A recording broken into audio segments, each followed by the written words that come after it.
the Leaving Today podcast, the show about the news, history, and attractions of the Disneyland Resort.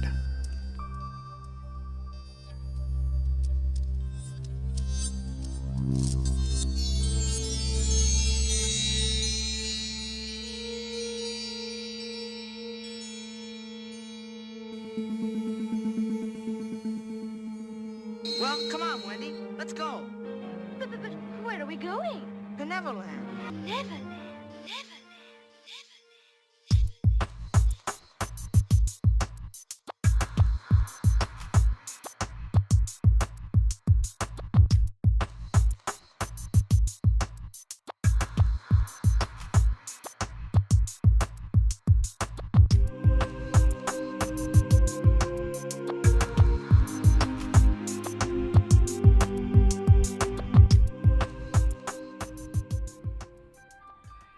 Hello, and hello. Welcome to the Leaving Today podcast, episode number 82. My name is Mark. Thank you so much for joining us. I'm one of the co-hosts here. Sitting to the left of me is the game changer herself, Jess. Put your phone away from your stuff. I'm still hungry. Hello. And sitting to the right of me is the trail master of puppets himself, Hury. Hey, good afternoon. Bienvenidos. Yeah, okay. So today we are going to be talking about, we've got a lot of news to go over because we're right in the thick of things with Star Wars Galaxies Edge. All the news kind of got... Massive dump. Yeah, we're not going to go through all of that. I think we're going to take it in bite-sized pieces and talk about some stuff. And then we're going to do a little game for our future presentation and talk to a listener, do a review of our highly successful Walt Disney Family Museum trip last weekend. And, and what else we have going on? Is one-on-one with Jess tonight is going to happen? Probably not. Okay. I left the book upstairs. Okay. We'll see. I'll go get it. I can go do it for you. We'll see. You recognize what I'm doing here, right? Yeah. I'm actually trying to facilitate you doing a 101. I know. We'll see. Okay. It's going to be a long day. Or a long episode. So we're going to get through all that. Udi, so quick question for you. Go. You win a pass to Star Wars Galaxy's Edge on May 31st, but you have to bring a guest. Yep. The guest can either be Amy Schumer or Spike Lee. Who are you going to pick? Spike Lee, actually. You would? Yeah. You wouldn't have a problem with him like yelling at you or whatever? Or like getting all worked up? No, because actually I can disagree with Spike Lee, but he's actually intelligent. Yeah? Yeah. Slightly annoying, though. Yeah, Amy Schumer. No? Yeah. My mama told me if I don't have anything nice to say. No, I'm kidding. I don't like Amy Schumer. Okay. At all. Gotcha. Because she's loud and not intelligent. Anyway. Really? Okay. Yeah, in my opinion, of course. Okay. So we are. So what are we in the second quarter of 2019? We are a little over 2 months away from Galaxy's Edge. Are we? Yeah. May 31st. Yeah. Which is going to be opening in phases. So the first phase is opening up then. As we predict. No, I'm totally. No, we didn't predict. No, we didn't because we're not the type of show anyway. No, but you heard it here first. Yeah. No, we don't do that. No, we don't. We don't do that. But we will get into that in a little bit. What else is going on? The castle is still with scrims on it. Mm-hmm. Other than that, I think everything is pretty much back to form. I know Splash Mountain is open now. I'm thinking, Grizzly River Run is not. I don't think. I don't think so. I don't think so either. Let's see what else we have. Actually something. This is a small version of something that's going to happen with the show. Is you guys are into the NBA. You guys know that the college basketball March Madness comes up, right? Are we doing a bracket? We're doing a bracket. Okay. Udi. But this is just a primer for. I'm going to do a much larger one, but I just want to test it out. So I did the dark rides at Disneyland. Okay, and I found 8 of them. Now we can make a case for Haunted Mansion and everything, but I didn't throw that in there, even though I do consider that. But the thing is, I came up with 8, but I couldn't come up with like 16. It wouldn't work that way. So I did this in random. I kind of put names of all 8 that I found, and I put them on a randomizer. Give me a pen. Okay. Oh, we want to write these down? Yes, but I will be doing a 32 one for all the rides. Okay. And it's going to be which one gives you the most Disney feels. So it's just us doing this? Yeah, but I might, just this one. But I'm going to put the 32 one online so that listeners can chime in, and then we'll kind of compare and contrast to see how that all works. Does it make sense? Uh-huh. Disneyland does this. Do they do it? Uh-huh. On Facebook. Oh, I don't follow Facebook, so okay. Mm-hmm. So give me, a pen. Okay, so we broke it, and there's no order for this, so I want to make it fair. So the first one we have the Many Adventures of Winnie the Pooh is facing up against Mr. Toad's Wild Ride. That's going to be in the northern bracket. The southern bracket is going to be Alice in Wonderland versus Snow White's Scary Adventure. And then on the other side, we've got Peter Pan's Flight versus Ariel's Undersea Adventure. There's nothing. Anyway, okay. And the south bracket is going to be, that's going to be the southeast bracket. It's going to be Monsters, Inc. versus Pinocchio's Daring Journey. Okay. Okay. All right. Yeah. So you want... Well, the thing is, like I said, we could have gone much deeper with, like, Space Mountain is a dark ride, maybe. Is it? No, not by the classic definition. But Haunted Mansion would be. Yes. What about Pirates? No. Right? I don't think that would fall under the classic definition. No, it's not a dark ride. No. But Mansion is. No, it's not a dark ride. Uh-oh. How is it not? Uh-oh. Here we go. It's not the definition of a dark ride. Okay, can you tell us what the quick definition is then? When I Google it. Okay. No, I think that a dark ride consists of my computer died, of Fantasyland attractions. Like, that's the original. Mm-hmm.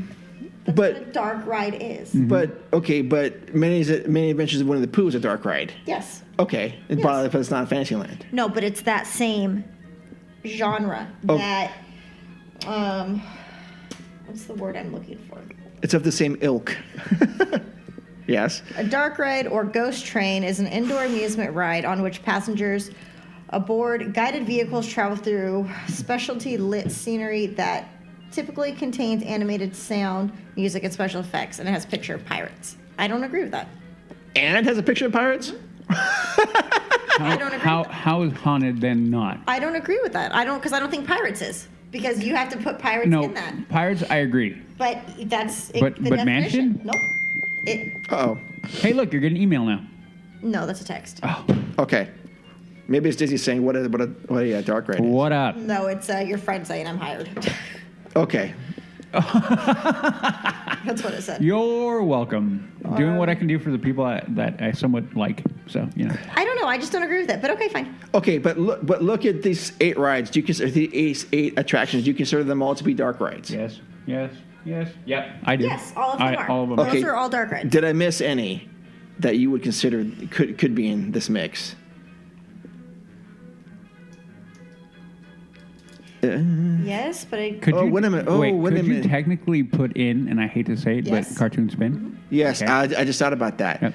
But that would offset the bracket. Okay, so Well, add Pirates and you're fine. stupid. okay, yeah. Continue on. Okay, so we're going to do this. Pinocchio's versus Monsters. Ariel's Undersea Adventure versus Peter Pan's Flight. Do you want me to do? On one half. No, we'll just go through them and then Okay. we'll answer them. Okay. Go. And while Jess is No looking at mine. Jess, you still have other ones to do. You got to go all the way through. Oh, we're going all the Yeah. way. all the way through. And while Jess is doing that, we could take a time to remind you to go to expeditionroasters.com and pick out some coffee or some tea or some merchandise. Enter LTP20 for 20% off your very first order. Also, if you're ordering from Amazon this spring or whatever, go to our site, leavingtodaypodcast.com, click on the Amazon banner on the right-hand side and order your products. We get a little kickback and you get the great products that you like. In addition, go to tpublic.com and enter Leaving Today Podcast in the search bar, and you will be taken to our store. We've got some really cool shirts, and some new ones are coming out. Got that coming. Okay. Jess, where are we? Let's go.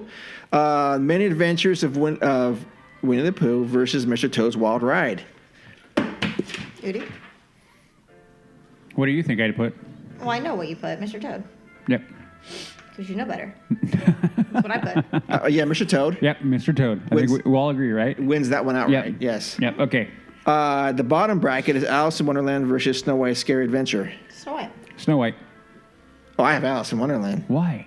Were you smoking the hookah before you went on? Oh, for one thing, are you serious? You guys put Snow White? Yeah. Look at that. Snow White, right there. Okay. If you can read that. No, Yeah. I mean, listeners, listen. Tell me, don't you think Alice in Wonderland is a much better attraction than Snow White? I mean, you go outdoors, you get to go on the leaves. It has like the Snow White. No. Why? The classic level of Snow White. That's it. I'm not talking about the character. No. Okay. The ride. Everything. So the attraction. If all things were equal, you can go on either attraction. You guys would pick Snow White over. I've ridden No, Snow White. not necessarily, but I think Snow White resembles Disney more. That's why you chose that. That's what you said, right? What? No, No. wouldn't. No. This one's going to be just what attraction you like better. Yeah, the next one we're going to do like the Disney feels and what that's going to be. We're going to try to find. Oh, well, I like Alice better than Snow White, but it's not going to make a difference on the outcome. Okay. So, but I'm still curious. So you prefer Snow White over Alice? Okay, gotcha. So we have Alice on the west. No, we don't. We've got Snow White on the west because that's Right. 2-1. Right. Okay, and that's going to be going against the winner of. Let's see. The east is Peter Pan versus Arizona Sea Really? Adventure. Is there even any discussion about that No. one? No. None. Pan. Done. Okay, there you go. Moving on. Moving on. Monsters Inc. versus Pinocchio's Daring Journey. Pinocchio. I went monsters. I went monsters too. Pinocchio. I mean, I had that battle between classic and then but I just like monsters. Okay, so Monsters wins that one. Yep. Because we got 2-1. So we've got Monsters versus Pan, and we've got Mr. Toads versus Snow White. Right? Correct. Okay, Mr. Toads versus Snow White. Oh, I did Snow White. And you have Udi? Mr. Toad. Since I had neither of those, yeah. I guess I have to be the tiebreaker for that, right? Mr. Toads versus Snow White. Yep. It doesn't really, let's be honest, we know we're going to come to the same outcome. I know. So you can fill whatever. you pick The left side of the bracket is almost a non-compete. Okay, I like it. Yeah, so we've got Peter fill Pan. in as desired. Peter Pan versus Monsters. Pan. Peter Pan. Peter Pan. Okay, then so Peter Pan versus either Whoever. Peter Pan. Peter Pan. Pan. And then look at how I wrote it on mine, by the way. Oh, it's Pan. That's what mine is. 2 exclamation points. Yes. Yep. Okay, well, be on the lookout for the 32 team or 32 attraction bracket, and then we'll discuss it, how it all goes. And we have to have that done, and we can maybe chart the answers for that. Okay, so now let's go to our news. You listen to me now. You are talking about things that you do not understand. Today's news is brought to you by Expedition Roasters Coffee, where they encourage you to brew your happy place. And if you're looking for a coffee, you know, a lot of people don't drink coffee. I do. And if you're looking for a coffee that is not only great flavor, but great packaging and inspired by Disney, among other, but Disney's ours, go check them out. They have sampler packs and teas. Go check them out. And make sure to enter our LTP code LPT20 for 20% off your very first purchase. That's Expedition Roasters Coffee, where they encourage you to brew your happy place. Oh, yes. All right. So lots of news items today. We'll start off with some smaller things here, which actually this makes me happy. So apparently Disneyland's been listening to the LTP because new Adventureland apparel featuring the Enchanted Tiki Room. Actually, it should be Walt Disney's Enchanted So Tiki cool. Room. Jungle Cruise makes its way to Disney parks. For the adventurous Disney tea wearer, Disney has just released new apparel featuring Walt Disney's Enchanted Tiki Room and the Jungle Cruise on both coasts. If you're a fan of the classic attractions, you can't afford to miss these. So yeah, Mark's getting one. But can you afford to buy them? yeah, actually, nice segue right there. These are like $34 T-shirts. Not too bad. They look really good. The Jungle Cruise one actually does look pretty good. Mm-hmm. I don't need another T-shirt though, but I might end up getting one next time I'm there. If you have a Frontierland one, I do have Frontierland, yes. you kind of need to, Well, Oh yeah, you're right. You have to get them. Yeah. I do. Wait a minute, how come you don't have a Tomorrowland one? Well, actually, we have our own. Mm-hmm. But how about? I have my own. Yeah, you have your own. But there is a Tomorrowland one. I think it's blue. Yeah. No, because I have my own. Okay. Because I will not until they do what I want them to do, and I am pounding the table now. Be nice to my table. Ah. Okay. Sorry, table. So actually, I'm so happy they're doing stuff like this, and Yeah, I no, think I agree. more things will be coming out hopefully soon. Fingers crossed. What's up with the backpack, though? What backpack? In the picture. Random backpack. Oh, it's a jungle-esque one, right? It's got leaves on it. Yeah. Okay. Random. I've always wanted a backpack with leaves. Seriously? No. What kind of backpack would you want, Jess? I like how you said it with leaves. Yeah, leaves. I want leaves. If you did to design your own backpack, what would you want on there? Walt. Pictures of Walt collaged through the air. No, too much. Too much? I would do a backpack with birds of paradise on it. Okay. That's my favorite plant. Nice. You could do that. You That's, would. That's jungle-esque. You totally Yeah, it would. is very jungle-esque. Okay, Then you'd go into the corner and then we wouldn't see you. But anyway. that's right, because Why we you were at the laughing? LTP Hideway. Yep. Why are you laughing? I don't know. She's laughing at something. Oh, yeah. All right. So next news item: the Food and Wine Festival officially started. The 2019 Disney California Adventure Food and Wine Festival opened this past weekend, with large crowds on hand last Friday to sample new and returning favorite dishes from 14 marketplace booths and a handful of other participating locations. If you've attended any of these in the last 3 years of this event, an updated tasting passport and a sip and savor pass may be all you need to dive right in for the 2019 edition. Mm-hmm. So one cool feature they have right now is you can order from anywhere. Frequent festival goers know that some of the most popular booths draw very long lines, while the wait to order at other booths is often much shorter. To help speed service at all of the booths, you can order and pay for any menu item from any of the 14 festival marketplace booths. From any other booth, all right? Take your paid receipt to the pickup window at the proper booth to receive your food or beverage item. Yeah, I think that's a really good thing. Mm-hmm. No? Yes, Jess? I think so. You think so? I mean, yeah, but it kind of takes away from the experience. Does it? I think so. I think so. I mean, Shannon and I loved it when we did it. Yeah. The girls really enjoyed that last year. It was really cool. Yeah. So, expensive, but worth it. Yeah. Did you got the annual the AP sip and savor thing? Yeah, right? yeah. Was that worth it? Oh, God, yeah. That's what, like $50? Yeah, and we split it between the two of us. Yeah. Because you get you got two punch things for each one. So it's like, okay, it's like, all right, well, $25 a person, and There you go. we would get two different things, and then we would just split both of them and try everything. Oh, nice. It worked. Nice. Okay, cool. Next news item, Jessie's Critter Carousel is going to open in April. Disney announced that Jessie's Critter Carousel will open on Pixar Pier this April. Finally. Though the company did not provide a specific date. The merry-go-round attraction originally opened in 2001 as King Triton's Carousel, but received a new name and theme as part of the Pixar Pier renovation of Paradise Pier. There's a lot of P's going on there. The oversized figure of Jessie, the yodeling cowgirl, has been installed at the attraction and is visible peeking over the construction walls. Yeah. Would have been nice if they had this at the, Pixar Pier premiere. Yeah, That'd be you cool. know. Pixar Pier premiere party. Yeah, well, now looking at how they're handling Galaxy's Edge, they're just, we'll open early. Because they know people are dumb enough to go. Well, they're not charging for it. Hey, dumb is a strong word. I'm sorry. Enthusiastic. Because there's people that are stupid enough to go. Is that better? No. Okay. Oh. Well, it is. It's the cold hard truth. Oh. Are you kidding me? I don't care if it's free. Why would you want to go when it's not fully open? You're No, not I getting agree. the full experience. I agree. We're gonna get into that, so it doesn't matter. Okay. Oh, Fantasmic Returns. Yeah. Yeah.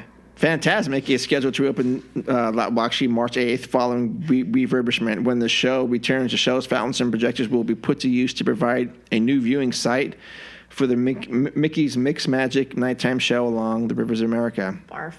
Okay. I guess Jess is not happy about Fantasmic returning. No, the Mickey's Mix Magic nighttime show. Did you watch it? Like someone did a recording of it? No, Joey saw it. Yeah. He said it was different. Yeah, I didn't ask. I forgot to ask him about that. A lot of Projections? yeah. Okay. Yeah. A lot of people? A lot of disappointment? A lot of Mickey Mouse. Oh, yeah. Well. Yeah. Oh, okay. The other news that came out on Thursday was like this wall of information we got from Star Wars Galaxy's Edge. So you guys all know this now. Reservations are starting May 31st. And, the reservation system is like a limited thing. I think they're shutting that thing off in mid-June, from what I'm hearing. So it's only going to be for about a month that they're going to have reservations for this until they can open the whole thing at the same time. So this first version of it is going to have everything except for Rise of the Resistance. And tons of information came out about it, and I didn't want to inundate everyone with that because I know you guys can rehash it. So we're going to just take it by bite-sized parts and a brief overview of some of the shops and restaurants. We're going to go through some of this and what you guys think. Clearly, Jess is not going to be too happy with most of this stuff, but... No? Not happy. Oh, well, first off, we can talk about the reservation systems. And you want to talk about that? What do you guys think so far about that? Well, what I'm hearing is that you can only get it if you're staying on resort property, which is kind of... So you have to be having a guest to have a... Okay. And we talked about that a little bit last night with Joey from the Disney Universe podcast. You can follow him. And so the question that I come up with is if you didn't already have an existing reservation, you kind of SOL because those prices are insane right now for that week. Did you see this? You know what the minimum price is for Paradise Pier? I can't remember. No, for the hotel? Yeah. No, I can the look it up. base price. Well, no, just because right now the cheapest room was like $504 Makes sense. for Paradise Pier. Yeah. That thing should never be over $200 a night. It's Disney. I know, but anyways, so this is the kind of the byproduct of all this is everyone else is going to get, it's going to be a very big premium. Yeah. I guess enjoy it if you can afford it. But I'll be staying across the way. Like most of us Yeah. will. yeah, like most logical people. At Alamo Inn. All right, so do you want to say anything more about the reservation? No, I mean, there's good and bad to it. So, I don't know. I mean, there's good and bad to it. So, well, we don't know exactly how it's going to work yet. No. More details are going to follow. But, as far as getting people in during a certain time slot, I understand that. Getting them out might be a little more difficult. But if they do it something like how they issue wristbands for like the Mickey's Not So Scary, Right. If they go, okay, Jess, you're going to be here from 2 to 5, and you're going to have like a yellow band.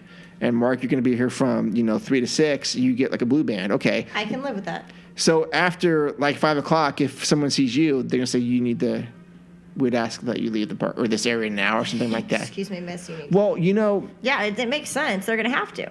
Because at the Halloween party, if you try to go into like any of the stores after hours and you don't have that, they won't let you in. Yeah, because you're... Yeah. They ask you to leave. You could be willing to give them lots of money. Yes. And they still won't. Really? Yeah. Well, like, hey, I'll give you... I'm gonna spend $500 in this store. You better let me in. Would you ever taken a bribe while you worked there? Depends on what the bribe was.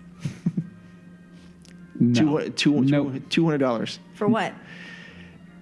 If you were standing in front of Emporium and they said, "Can you come in?" and clearly they weren't allowed in there because it was after our party, and they go, "Here's like $200." Sure. Come on in. Really? She's lying. I think she's lying. No, I'm lying. Yeah. She's totally lying. Of course I'm lying. Okay. Wink, wink, nudge, nudge. Just say No, that for she's lying. No. For the show. Jess from that decade, that era. No way in hell. I'll go right here and say no in hell. She wouldn't take that money. Okay. No, there's no way I would have. Nope. And even now you wouldn't. Even. Not an accurate statement. Okay. No. Okay. Ooh. Sometimes it's changed. That okay. is not an accurate statement. Yeah. So I guess like the first step is you have to have a reservation in one of the 3 hotels, and then you're able to reserve a time. So if I don't have a reservation at a hotel, I cannot go. Mm-hmm. Is that the way you guys are understanding it to work? Uh-huh. Yeah. Okay. I think so, yeah. Okay. Yeah. All right. Well, when I go on. All right. So let's take a look at some of the, I guess, restaurants and gift shops there. Ronto? Mm-hmm. Ronto Roasters. A recycled pod racing engine fires up a spit of exotic meats meticulously turned by a former smelter droid. Mm-hmm. 8DJ8. I can't say that. That's a hard one to say. 8DJ8. Yeah. Guests can even sample some of the tasty Ronto fare. Okay. Milk stand. This place. What are exotic meats? Hamburger? Well, I don't know. I don't know. I doubt they're going to go like full on like buffalo, elk, ostrich, caribou, alligator. Caribou is something that people eat. Alligator. I've eaten alligator. Tastes like you chicken. have. Tastes like chicken. Yeah, you have. Yeah. They don't sell that at Jack in the Box. They don't. No. No. They do in New Orleans, though. Do they really? It's in In their Nolans. tacos. Okay. Yeah, I don't have the. I don't know. Yeah, I don't know. Two-piece alligator meal. Yep. Okay. Exotic meats. That's probably going to be what. I don't know. I don't know if they're going exotic because of the theming. Yeah. If they're going to call a burger exotic. I hope not. But I don't know. it's probably going to be like beef or something, or some they're gonna interesting have steak that. strip. But they're going to call it like something else. Well, yeah, right? of course they will. Yeah. Oh, here's a bantha strip or something like that. Yeah. Right. Yeah. Okay, so milk stand. This is so Jess, in case you're wondering, I know you were. I am so curious. Okay, this is the place to go to get your farm fresh blue milk or green milk direct from Bubba Wamba Family Farms. Okay. So I'm gonna tell us right now. Never drink the green. Why? What's the Because it difference? comes Edie? from. It's because of where it comes from. Where did the green milk come from? I'm not going to bring that up on this Okay. show. The blue. Always, if the you're gonna blue. go, drink the blue. Drink the blue milk. I'm drinking the green. No. Because every Star Wars fan knows. I'm not even gonna say it. You guys know. I'm going to drink the green milk. Okay, you drink the green I'm milk all you going want. to. Okay. You know why? Because it's milk with food coloring in Okay, it, that's Goody. fine. What? Okay. Bring the bitter down. I'm better. Bring the bitter I am down. better. Okay, bring it down. All right, go for it. Okay. Katsakis Kettle. Bring it down. One of the many street market stalls, this grain vendor sells the ever-popular Outpost mix, sweet and salty popcorn snack with a hint of spice. Okay. Oh, that's a hard pass. For those looking Yeah, to... I don't even care. Yeah. It's for those looking to purchase in-store Star Wars merchandise and rare finds from across the galaxy, you need to look no further, Jess. Oh my gosh, I can't wait. Then are many different Outpost stores and market stalls. Who's this guy? Doc Ondor? Mm-hmm. Doc Ondar's Den of Antiquities. For those in the know, which clearly I'm not, Doc Ondar? Who's that guy? Okay. Is the what? The Ilthorian you seek for selling and buying rare and uniquely valued items from across the galaxy and spanning all eras. No, I saw concept art for that. And it looks like that's pretty interesting stuff. You would probably really enjoy it. Yep. You, Joey, and I guess Adam and A lot of Ricky would probably enjoy going there. I'd go, yeah, okay. Okay, well, that's interesting. Savvy's Workshop. Here we go. Hand-built lightsabers. Here we go. Guests come to the workshop to meet with the Gatherers, a secretive group of people who have dedicated their lives to restoring balance in the galaxy by passing on their knowledge of the Jedi lore and the Force. The workshop master guides guests to customize and build their own unique lightsabers and instructs them on the ways of the Jedi. So, what I'm hearing, this is very akin to the Ollivander's wand shop at Hogwarts, or whatever they're calling it. Is that Hogwarts?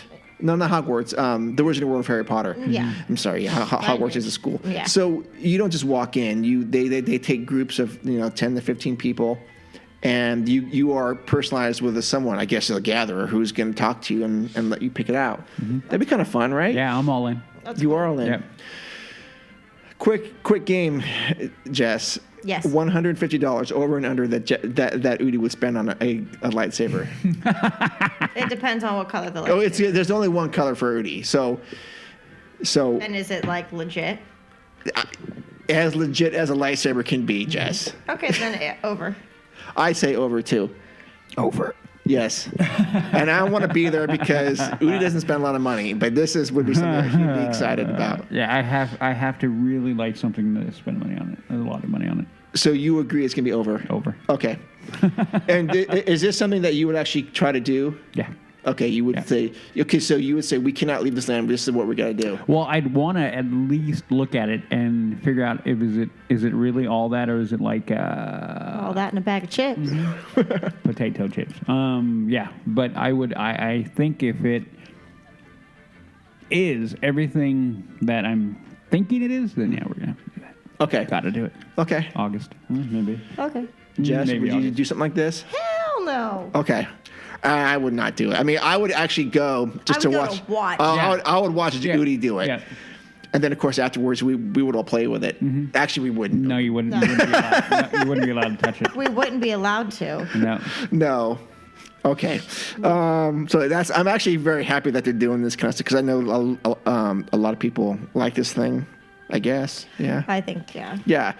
Next item is Droid Depot. Visitors to Mubu's workshop can choose parts and construct their own individual astromech droids to accompany them on their journey and take them home with them. They already have they're going to they've added a couple droids, but they basically have this already in Star Traders? Yeah. But I think these things are a little bit better than what those are. These things move, right? I don't know. I saw a picture and they have that look of it being better. Yeah. Than a I really have to see it. basic. Yeah, you have to look at the picture. The quality in that of the toy basically looks much better. Mm-hmm. So because I had built myself many a droid, sitting there going, "Oh, do I really want to buy this droid?"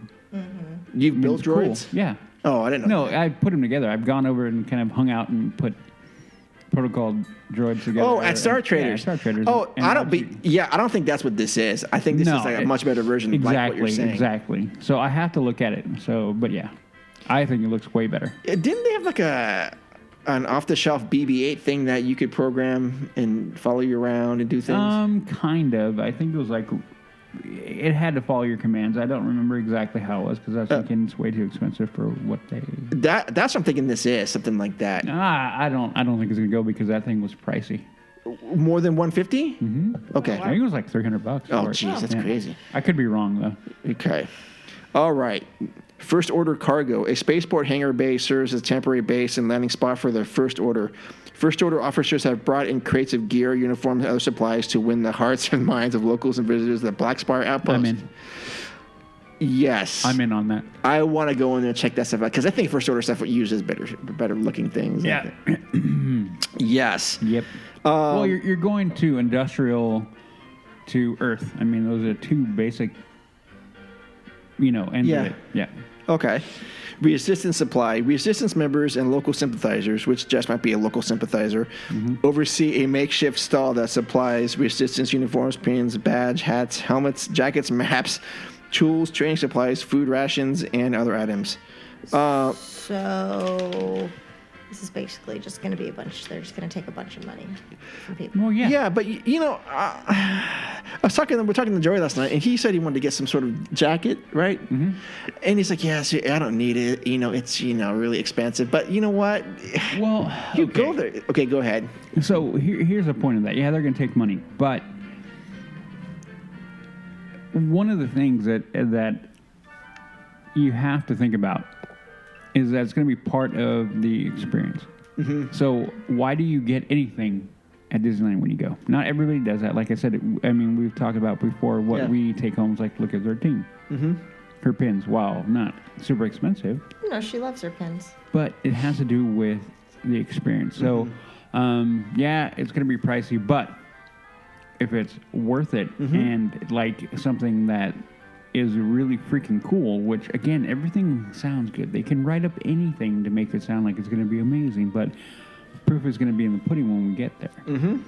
So that is when you always have to balance out, like, okay, here's what I'm thinking it's going to be. Here's the reality of it. And that is why we talk about it all the time, because that is the game we're playing, because we don't know. Mm-hmm. So the same thing applies to the merchandise. Sounds cool. But we could walk in there and go like, wow, this really sucks. Or we could walk in there and go like, holy crap, this is so much better than I thought. Yeah. And you walk over and go like, yeah, $100 for that jacket. Holy crap, that's really pricey. But holy crap, I really want it. Yeah. So, like anything, any collectible, huh? We've all done it. Yeah, we've all done it. Absolutely, so we have. Apply to it. Yeah. Yeah, I mean, I would totally support someone getting that kind of stuff because it's, it's like you said, you get these things to. It's a once in a lifetime thing. You know why? Because you're only going to be able to get in there once. Right. Again, knock the bitter down just a bit. Bitter. Okay, so other things they have without much detail is the Toydarian. Toydarian Toy Maker toys. We saw that a few months ago. What those things could be, and that thing looks really, really cool. Creature stall, interesting critters that you can take home with you. Black Spire Outfitters clothing, and the Jewels of Bith, accessories and other trinkets to treasure. Okay, it's going to be interesting for sure, and hopefully we can document it when we go and see what Udi buys. Yeah, that'll be great. You guys can do instead of an Udi's food blog, you can do a Udi's shopping blog. Yeah. Oh yeah. Okay. So, and in future episodes, we're going to talk more about the attractions and everything else, but I just wanted to get through that because we all know we got inundated with a lot of information. But what we don't know is, are there going to be VIP parties and AP previews? I got an email today for an invite for us. Exclusive LTP. Okay, now I know you're joking. Yep. Oh, you got me. You're what? So, no, from what I'm hearing, there aren't anything like that is being offered yet, which I find to be. I haven't heard anything either. So weird. Right? Yeah, very, very, very, very weird. Yeah, but I don't know. Are you peaked to go on? I mean, we're not going on May 31st, but are you interested in going on May 31st? If you could go. Yes and no. Mm-hmm. Only reason why it's a yes is because I wouldn't mind saying, hey, I was there first day. Okay. No, because it's not complete. Right. There you go. So if I get put to it, if I go in for free, sure, all there. Yeah. If I have to pay for it, then it's a no. You're right. Because I want everything. I do. Yeah. Yeah. See, I'm actually glad it's not the full version on May 31st because then I'd be more anxious to go. Like, shoot, I got to figure out a way to do this. I got to figure out a way to do it. But now it's going to be, not everything. I'm like, okay, I'm actually okay with it. And but I'm probably going to see. I'm going to be putting off watching like reviews on this. It'd be very hard. I won't. I'll watch it all. You will? Well, yeah, because I don't really care. So you don't care. And then we're not. I'm with you. I'm not going to watch any of it. I mean, I want to hear nothing from Rise of the Resistance. I mean, in fact, I was telling Annika all about it, and I go, "Do you want to know what some of the things?" And she goes, "No, I don't want to know anything about it." I go, "Really, you don't?" And I'm gonna watch the ride along for sure on that. Oh, I'm not. No, I'm not. No way. I'm not. Well, no, let Jess do that. Yeah. I think she needs to do that. So yeah, I don't know where we're going with this, but anyways, yeah, I think I'm with you on that, Rudy. And then hopefully we talked about maybe going. We'll talk about that later at some other time, maybe in August. Yeah, we're working on a possible date. A one-day only LTP invasion of the galaxy. Of Mark and Udi, LTP invasion. Jess, you're not going? Heck no, techno. Okay, well, that is all the news. Do we do 101 or no? No, but I have to do this day in Disney history. Okay, so that was all the news. Now let's go do 101 with Jess for this day in Disney history. To all who come to this happy place, welcome, welcome, welcome. Welcome to 101 with Jess, where we see the magic of Disney through the eyes of a passionate guardian of Walt's legacy.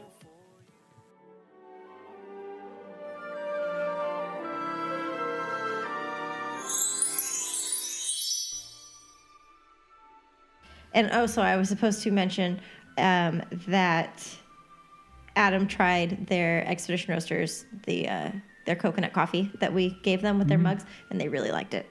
Oh, awesome. Yeah, they said that he sent me a picture of the day after the museum and said, "We brewed our happy place." Ah, epic. Yeah. Beautiful. It was perfect. Okay, let's see here. This is, so this day in Disney history is brought to you by Dan. And Dan, today we are bringing them March 10th of 1909. 09. Go ahead and guess. Take a guess. Take a guess. You'll never guess. So go ahead and guess. I don't know. 1909?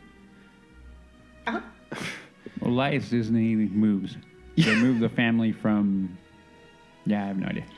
Walt Disney's grandmother, Mary Richardson Disney, passes away in Ellis, Kansas. Born 1838 in Ireland, she was married to Keppel Disney. Keppel. Keppel. Kepple. Kepple. Well, okay. Anyways, I thought that his name was interesting. Yeah, but a sad one.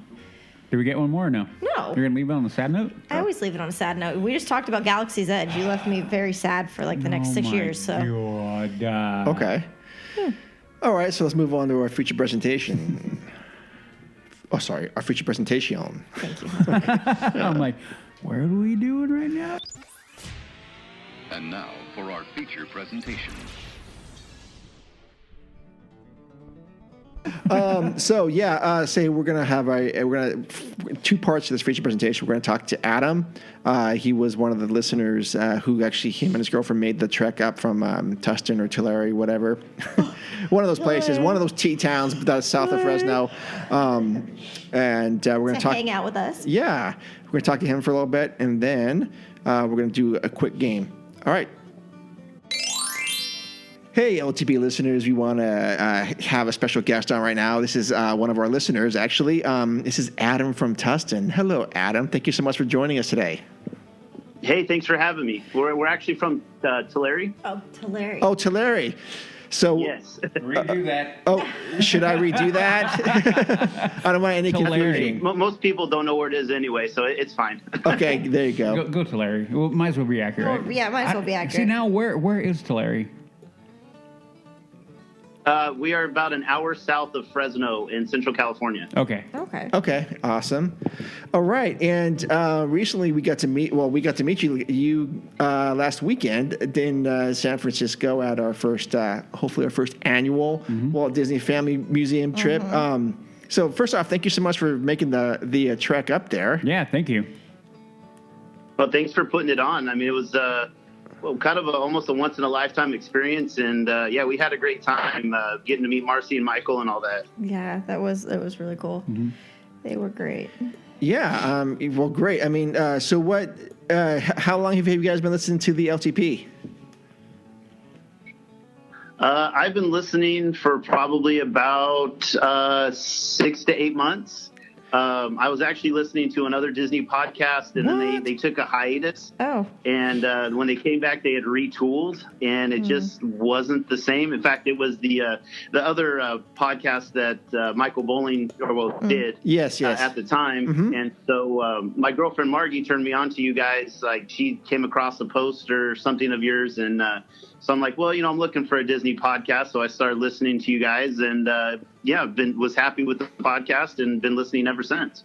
Awesome. Thank you. Yeah, that's very so cool. Very kind of you to say that. Yes. Yeah. Well, good. We promise to keep this thing going and not retool too much. Yeah, and the other thing too that we encourage everybody is to give us feedback on whatever we're doing. We actually got an email. We'll talk about that later. We got an email. Yes, we did. It was a little bit critical, but that's fine, and we like that. So anything that happens, feel free, and we encourage you and everybody who listens, man. Anything, throw it our way. We're not above anything. Yeah, and that's one thing I like about the podcast. Like, I got a few seconds to talk to you guys while we're waiting to go in. That's one thing I really like about your guys' podcast. It's refreshing that you're not just worshiping at the feet of Disney. You guys are real. You guys are honest. You guys are purists like myself. I mean, especially Jess. And I like to say, hey, yeah, Disney, they're doing what they can, but they aren't always doing what the people want and necessarily doing what we feel is right. But at the end of the day, we all love Disney. We love the park, and we want to see what's best, and that comes across in the podcast. Awesome, thank you. Awesome, yeah. I'm glad that it does, and that's one of the things we really strive for, is to stay honest with ourselves and with you guys.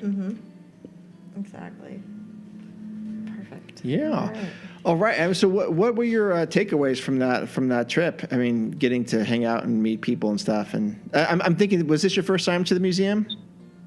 Yeah, this was all of our first time. We've been wanting to go for a little while. It's just, one of those things where kind of life kind of gets in the way and it never really kind of comes to fruition. So, we saw this, and at the time I was looking for a Valentine's Day gift for my girlfriend, and I'm like, you know what? This just all happened to fall into place right at the right time, and I'm glad it worked out. So yeah, it was awesome. I know. I love the picture that you put on our Facebook page about that. It was just so cool. Yeah, that blew me away. Thank you. Yeah, I never thought of us being a Valentine gift, but I guess it works. It's pretty cool. He gets points for being super creative. Yeah, this is true.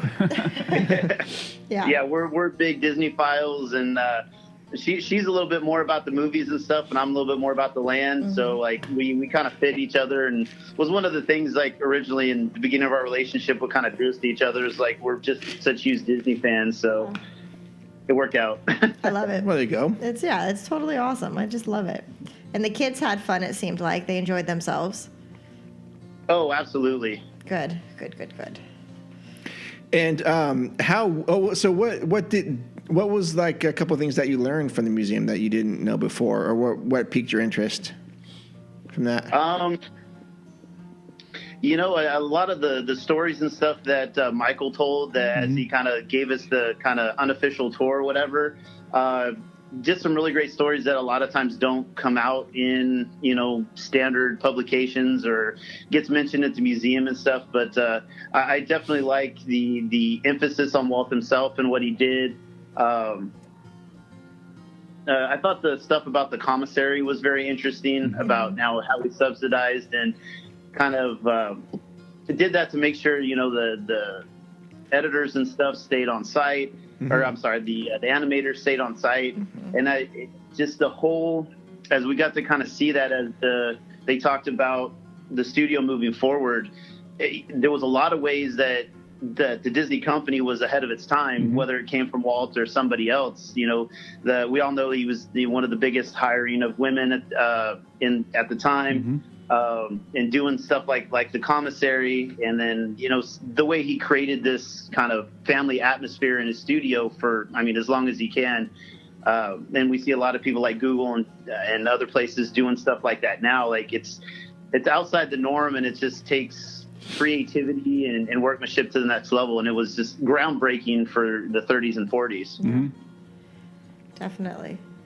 Very, very true. I know that is one of the things that I found very, very interesting. Michael, I kind of sat there and I told people I wasn't going to talk very much, and I really didn't. I usually yammer on for a while, but yeah, that was one of the things that, exactly like you, just kind of sat there and followed along and really listened to all the stories, because you knew. Well, I knew that we were going to be in for some great stuff that you just don't hear, and not only from Michael but from Marcy. Yeah, exactly. Yeah, they had some great stories. It was an information overload, that's for sure.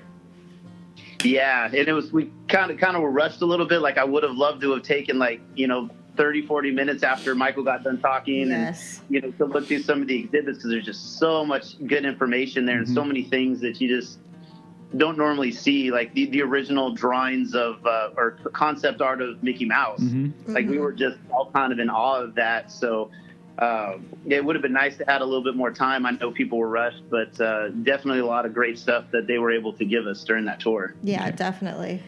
Yeah, that is the one thing. That is the second time, and every time you walk it, for me so far, two for two, that you find something brand new. Not only were we getting the information from Michael and Marcy, as I'm walking around, I'm like, oh, I didn't see that last time I was here. Yeah, exactly. Yeah, there's a lot, and you could spend hours and hours and hours in there. So. Yeah, I could easily open and close it and probably not get through everything. Yeah, right. Right. Exactly. Yeah. Well, plus you have to spend some time in the gift shop. Yeah. Well, yeah, you got to spend time in there. It's mini Disneyland. Yeah, I just the way the last two galleries are just kind of it kind of ends on a somber note. It does, and I felt bad that we had to rush through there.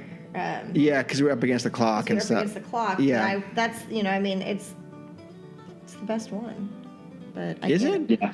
Well, yeah. I The mean, heaven it's room. just the heavy room. The heaven The heaven room. Yeah. Yeah, it's good. It's good.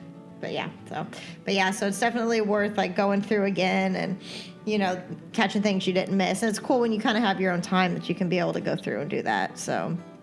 Yeah, definitely. And since you bring up the gift shop, they have that multi-plane camera that goes up into the second floor. Mm-hmm. I thought that was just amazing, knowing like this was technology that they created in order to, you know, bring a better realistic sense of the animation. Yeah. So being able to see that was just really neat for a guy like me. Yeah, it's really cool. Yeah, no, I totally agree. And I did not know about the surround sound until Michael said that. I didn't either until he said it. Yeah, I was like, oh, wait, what? I had no idea. No. Yeah. Either did I. Yeah, it was really cool. So, but yeah, Michael, I feel like Michael and Marcy really, I mean, they made that thing. They well, really sure. did. Absolutely. They really, it was just so cool. So and it was cool to meet, you know, there were so many people that we got to meet and, you know, you guys and I think a couple of Michael's listeners. Mm-hmm. Yes. Two older folks. Yes. They were so sweet and they go to every, what was the word he used? And I'm not going to be able to. Event? No, it wasn't event. It was, I can't think of the word, but he's like, we come to every single one of blah, blah, blah when people go to talk. Oh, lectures? Lectures, that's the word he used. He goes, we go to all the lectures. Oh, good. I love it. Yeah, well, Was that the gentleman that brought his mom? No, the other guy that brought the older folks, I think it was a husband and wife. Mm-hmm. She had the walker. Oh, okay. Yeah. I know what you're talking about. Yeah. So they were really sweet. So yeah, but I Yeah. loved it. Yeah, and your girlfriend loved it, I'm guessing. Oh, yeah. She's actually here. Oh, is She's she? being a little shy, though. Oh, hi. hello. Hello, Don't be come on, shy. jump on. No? It's okay. You heard me on my first episode. I was really shy.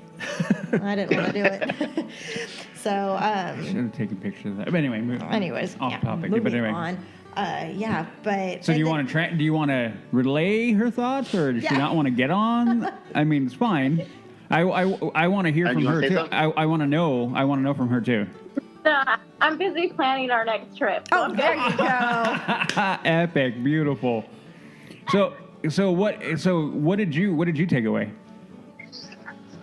I, like Adam said, I really liked seeing kind of the background area of it. I knew kind of going into it was going to be all about Walt, which I was totally okay with. Mm-hmm. Definitely had to wrangle the kiddos a little bit, but that's okay. Which I'm ever grateful. I feel kind of bad because I was sitting there just listening to Michael talk, and I look over and she's like trying to wrangle kids. I'm like, the thing is that it's set up that it's in larger rooms, that if you are doing a tour or an unofficial tour, that you can still overhear everyone and you're still able to see, and they have areas where the kids can interact and play, you know, sound effect drums or watch a big giant screen of Fantasia scenes, or, you know, or even pick up a headset and they think they're listening to something and they have no idea what it is, but they're still interacting, and that's okay. Yep, exactly. So I actually have a question for both of you, because everyone has a little bit different feeling about this part. I know I did. The first time you take that right all the way around past the park bench into the gallery that has everything to do with Disneyland. I know how it was for me when I first went in there, and I want to know what it was, how you guys felt walking in there and seeing the train and then looking at the giant... I wanted to take pictures of everything. Right? No, actually, it was really neat because I come from a railroad background, and so seeing like the train there was just amazing. I knew, you know, I knew the history behind it. I knew it was in the backyard, but to see it was really, really awesome. And then just to see the giant, you know, model of Disneyland at that time was just amazing, because obviously being in a, you know, younger and not being able to see, you know, the e-ticket, you know, generation, so to speak. It was really neat to see the changes and knowing in my mind, going, oh, okay, this is where that's at and this is where that's at, and seeing the change that's occurred from Walt's time to now. Yep. Exactly. And Adam. Yeah, I was kind of nervous. Like Michael and Marcy really kind of built it up in that kind of glass walkway, and I turned to Mark. I'm like, oh, I'm kind of nervous now. They built it up in my, they talked it way up, and then you just walk in and you turn, and then like that first, you get to see the big mural kind of laid out, and then see that it's multi-tiered and there's stuff going on everywhere. It's just kind of overwhelming. You got to take a minute and kind of stand back, and then you make a left and come around, and like there's the Carolwood Pacific, and it's just like, in fact, one point I turned to Margie, I'm like, that's where Walt sat, like right there, and there was photos and pictures of him, driving the locomotive around. It's like that was it, It's just it's so overwhelming. There's so much stuff in that room, from the diorama, and then the train itself to all the little things, and then you get down a little bit lower. Yeah, and then they got some of the animatronics, and the kids were loving playing with that. The bird. Yeah, it was Jose, right? I don't know. I don't remember. I was just kind of watching them and seeing how excited they were. There was a line for it. Yeah, I think it could have been Jose, but they got to play with, and so it was just kind of overwhelming. And that's one of those rooms I really wish we could have took like an hour and just looked at everything and watched all the videos and. Yeah. Hey, well, I mean, if we're going to try to make this an annual thing, it'll be perfect. We'll catch something new every time. Absolutely. Yeah. Looking forward to the next one. And I promise we'll actually make lunch happen. Well, yeah, okay, that's mostly my. Well, actually, how was that place? Yeah, we got to do this again. Yeah. Oh, I'm sorry. I think I was talking over you. Can you go say that again? Yeah. No, can you say it again? Mark was talking over you. We didn't hear you. Sorry. Oh, sorry. No, yeah, I completely agree with making it an annual event. Like, Adam and I were just walking to the car. Like, I don't even think we had gotten in the car yet. And he was like, how did you like it? And I was like, we need to come back. Like, it's so much that you can, like he said, you can go from opening to close and not see everything. And, like, you can't fully immerse yourself and understand everything that's going on in one trip. Yeah. Maybe next time sans kiddos. Yeah, they'll be a little older too. Oh yeah. Yeah. That's true. So.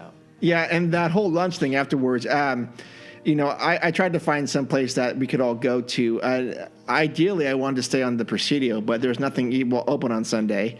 And the thing that was open was kind of like food that people really wouldn't like, or even want to spend, $25 for a ham sandwich or something. But I wouldn't want that. But yeah, we have a few months to figure out where we're going to go next time. Yeah, we'll definitely make it happen. I know we drove around and I couldn't find parking, and 13 and I were over there for coffee that morning, and I didn't realize that it was right there. But as soon as I put two and two together, I was like, we're never going to find parking. So her and I went over there. We drove around for, I don't even know, like 5 to 10 minutes. And then I called the boys, and I was like, you guys, I can't find parking. So we just kept driving. I was like, this place looks really small. But we got, Did you guys end up eating there? Yeah, we did. There was a little parking garage right around the corner. Oh, good to know. Get like the only spot. Oh, okay. And then we went in and we're looking around for everybody. And I'm like, well, nobody's here, so let's just get something to eat. So we got something to eat. I sat down and popped open Facebook, and there was the announcement. I was like, oh, they're not coming. Yeah. Okay. Sorry. Yeah. We're all like, oh man, we felt terrible. Like, what are we gonna do? What are we gonna do? I'm like, I feel terrible. Yeah. Yeah. It's okay. I understand the situation. So next time. Yes. Yeah. Next. Because honestly, that was kind of looking forward to coming and like sitting down and talking to you guys, and like because that when you're away and kind of away from that area is when you can really kind of sit down and really have a conversation. That was kind of what I wanted to do. So next time. Yeah. Maybe we plan a Saturday or something next time where we have more chance of the things being open. Yeah. But anyways, how was Super Duper Burger? So how was the Super Duper Burger place?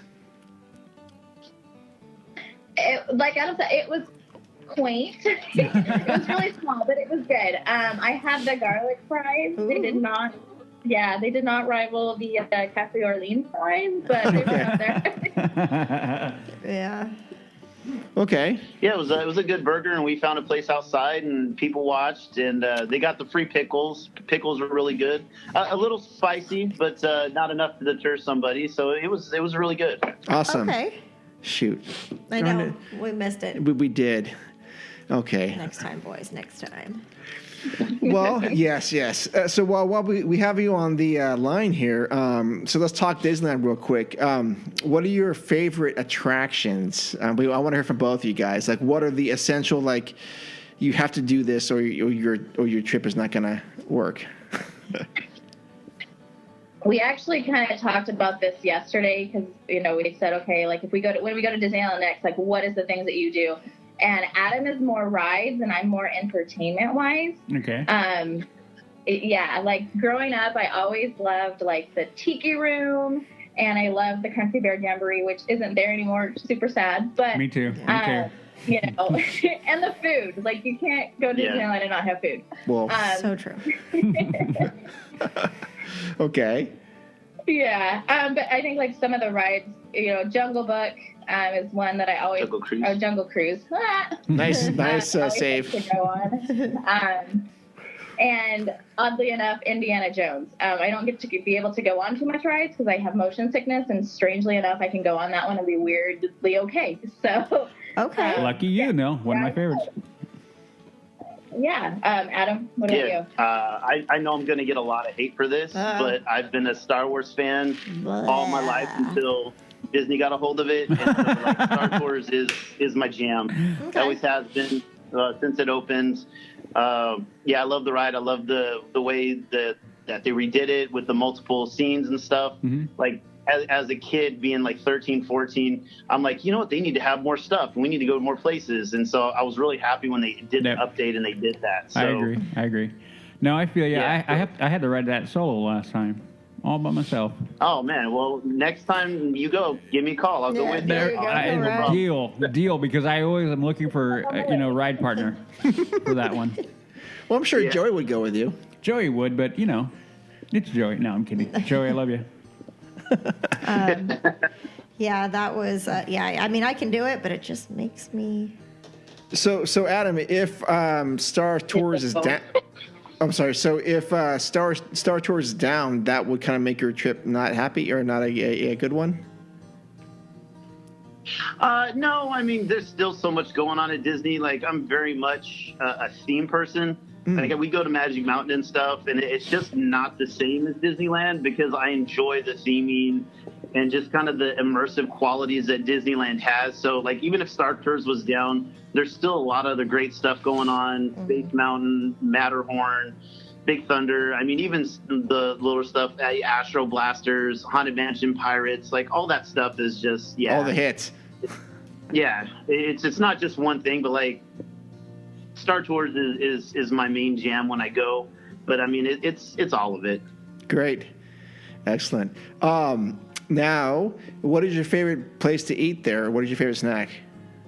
I actually like Cafe Orleans, but the last time that I went, I know, Adam's looking at me weird.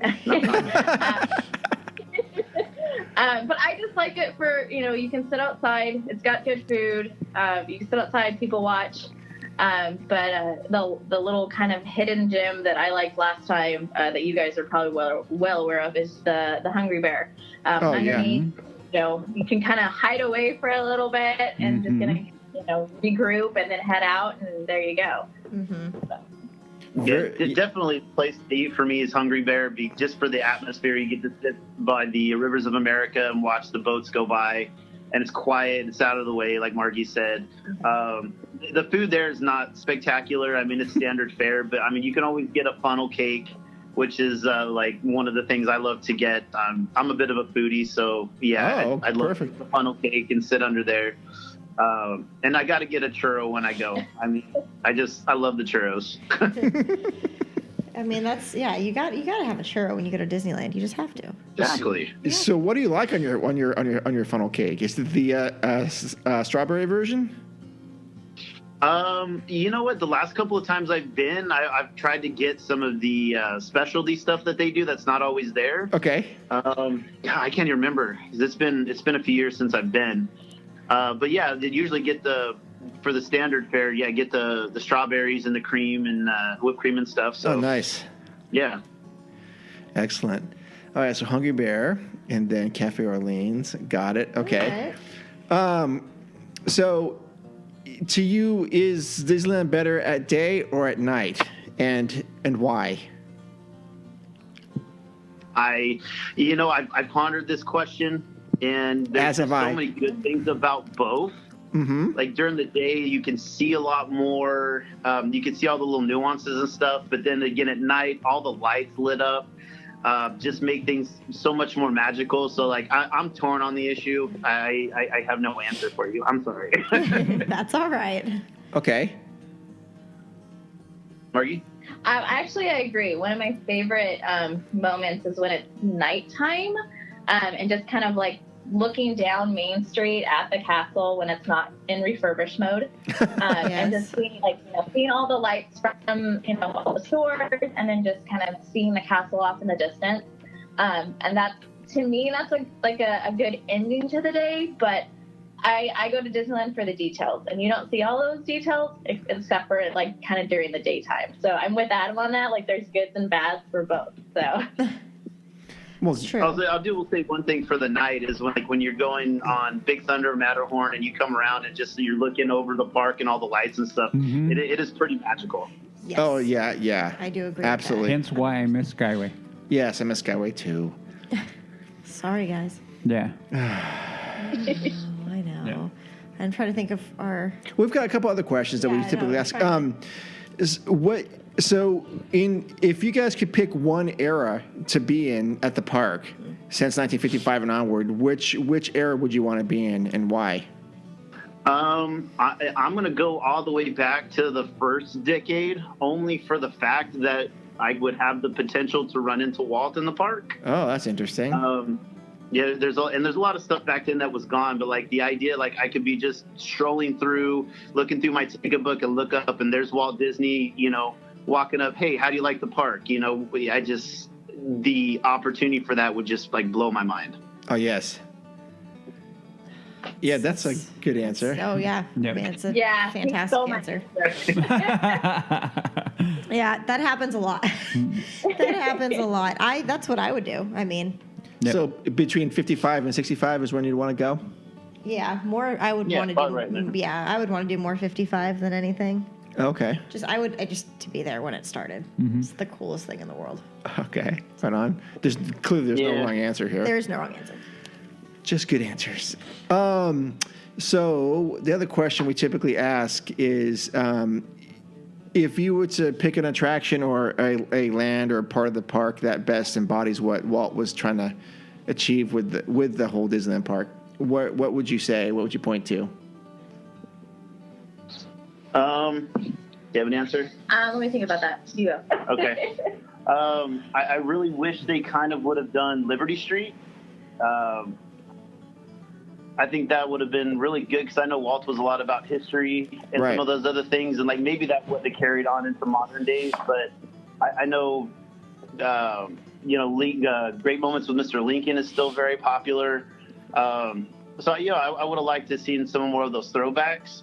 But I really think like if I went to the park right now and like what could be changed, I'm gonna have to agree with y'all and just go with the Tomorrowland. Like it needs something to bring it together and make it unified, because right now it's Yesterland. Yeah, it's just a hodgepodge of different things, and it doesn't really kind of come together like Fantasyland or some of those other places. So I would really like to see somebody kind of put their mind to that and then get the budget and get it fixed. Yeah, right now it's kind of like Spaceland. It's not like where they throw everything that has like a space theme to it almost. Like that's where they threw Star Wars, that's where they threw Astro Blasters, Mm-hmm. So yep. That would be something that can be revamped. Yeah.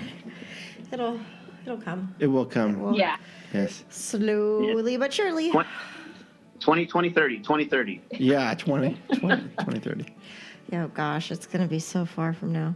It's okay. Right? It's okay. Well, it'll be okay. So, and I think we have one more, and I can't. Was there another question? Oh, no, I think we're good. No, it's. My gosh, my brain's not. The working. essential. Yeah. If you're going to take somebody, okay. So the question is, if you're going to take somebody who's never been to the park before, did we ask this question already? Sort of, kind of. Did we? Go ahead and ask. Well, okay. What would you pick as you take them and go, this is Walt Disney or this is Disneyland? in one attraction. So you just want one land or one attraction or one attraction. It's a tough one. Oh, man. Yep, it's a tough one. My mind goes to Pirates, but there's been so many changes since the original. It's just kind of left me cold as far as like a history standpoint. Mm-hmm. I can understand that. But I think we're really going to have to go Haunted Mansion. Enough of the guys, even though it was after Walt's passing, a lot of the guys that were with him in Imagineering and WDED Enterprises, it's just a lot of that old school touch was in it, and it holds up to this day. Mm-hmm. So I like that answer. I do too. Yeah. I like the answer. Yes. Are you? She's thinking. I think I would say to start with the train because that's kind of what he likes. You can kind of give an overview of the park, see each area. You see, like if you walk in and start at Main Street, you go up to, the station, you can look down Main Street and see kind of what his vision was like. Mm-hmm. And then you go, and do the diorama, which is my son's favorite. Mm-hmm. And you kind of go around and you can see kind of what his vision was like as a whole rather than like this land or that kind of thing. Yeah, great answer. I was going to say, that was a good one. Very solid answer there. Beautiful, beautiful. So cool beans. So then the thing is, do you have any questions for us? Anything that you want to know about? Because I know we didn't get to chat much. Yeah, because we didn't get to talk. So I would, if you have any questions that have popped in your head, fire away. We're here. We're here for you. I was kind of, when we were doing the tour and stuff, it was a little hard, to talk and stuff because we were keeping such a pace. So I was really looking forward to having the kind of meet up afterwards and stuff. Yeah. Yes. So was I. Yeah. Kind of more of an informal setting or whatever. Yep. But it's fine. Like stuff happens. I was actually really looking forward to get to talk to you a little bit, Udi. Okay. We seem to have a lot of similar opinions on stuff. Okay. And so there was a couple of times you were standing there and I was standing there and I was just like my anxiety took over and I was like, oh, what do I say? Seriously, to Udi? Oh, okay. Don't. Oh man. There are a lot of things we didn't get a chance to talk and I feel bad for that, but I am an open book. I'm pretty honest about everything. That's true. Yeah, I usually try not to hold back too much, yeah. But yeah, I mean, any question, if you have one, go for it, man. Okay. Well, I don't know. He pulled out a piece of paper. Okay. Yeah, that's fine. Last week, no. So I'm sure this will probably up in the news section of the podcast later on. But what do you guys think about the reservation situation with Star Wars Land? Okay. So it adds an interesting twist to everything. So on one hand, I'm happy because to me it's speaking to the fact that they want to control what's going on. They want to make sure the experience isn't ruined, like everyone has been saying that it's going to be too many people, we can't enjoy it, blah, blah, blah, on and on and on. Mm-hmm. There is that. Then there is that other, you flip that coin right on over and you go, well, crap, what if I can't get a reservation? What if I go and I can't get one? I'm going to be in the park for 3 days and I can't get one. Or, how are they going to handle this? A little, as Mark and I were coming out of, and Joey were coming out of Captain Marvel last night. It was last night we were talking about it. Night, yeah.